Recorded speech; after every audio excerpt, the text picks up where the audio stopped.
జరగాల్సిన చర్చ కానీ జరగాల్సిన బిల్లు కానీ దేశవ్యాప్తంగా బీసీలకు లాభం జరగాలి అంటే పార్లమెంట్లో చేయాల్సిన పనిని శాసనసభలో చేసి మళ్ళీ నెపాన్ని ఇతరుల మీదకి తోసే ప్రయత్నం ఏదైతే ఇక్కడ కాంగ్రెస్ ప్రభుత్వం చేస్తున్నదో అది మంచిదైతే కాదు. అంటే అల్టిమేట్గా చిత్తశుద్ధి ముఖ్యం.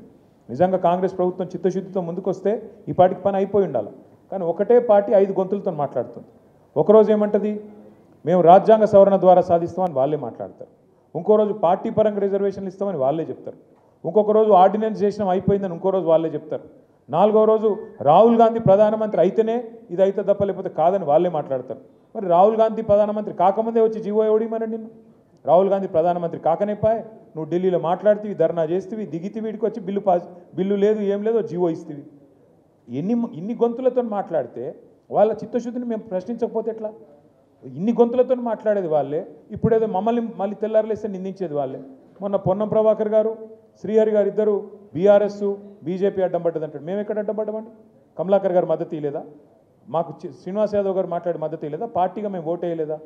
మీరు మంచి ప్రయత్నం చేస్తున్నారు, సంతోషం. మీ ప్రయత్నాలు ఫలించాలనే మేమందరం బ్రహ్మాండం కోరుకుంటా ఉన్నాం. మాకు ఎవరికి కూడా రెండో అభిప్రాయం లేదు. అయితే దయచేసి మీతో ప్రార్థన, ఇది కాంగ్రెస్ పార్టీ చేసేది చిత్తశుద్ధి లేని శివపూజ లాంటిది. వాళ్ళకైతే చిత్తశుద్ధి లేదు, రాదు. రేవంత్ రెడ్డి గారి నాయకత్వంలో మాత్రం బీసీలకు న్యాయం ఎన్నటికీ జరగదు, ఇది వాస్తవం. దయచేసి మీతో ప్రార్థన, దీన్ని విస్తరించండి.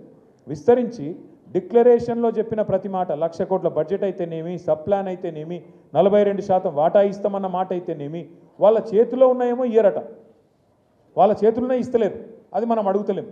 42% ఇవాళ కాంట్రాక్ట్లలో వాటా ఇస్తా అంటే ఎవరు ఆపుతున్నారు? ప్రభుత్వం ఒక జీవోతో అయిపోదా? దానికైతే ఎక్కువ అడ్డం రాదు కదా, దానికైతే సీలింగ్ లేదు కదా, సుప్రీంకోర్టు లేదు కదా. పొలిటికల్ రిజర్వేషన్ కూడా కావాలి, మిగతాయి కూడా కావాలి. ఆ మిగతాయి కూడా మాట్లాడాలి. 1,00,000 కోట్ల బడ్జెట్ వచ్చేదాకా కొట్లాడాలి. దానికి బీఆర్ఎస్ పార్టీ మీ బంధుకు సంపూర్ణంగా నైతిక మద్దతుగా మేము నిలబడతాం, మీతో ఉంటాం.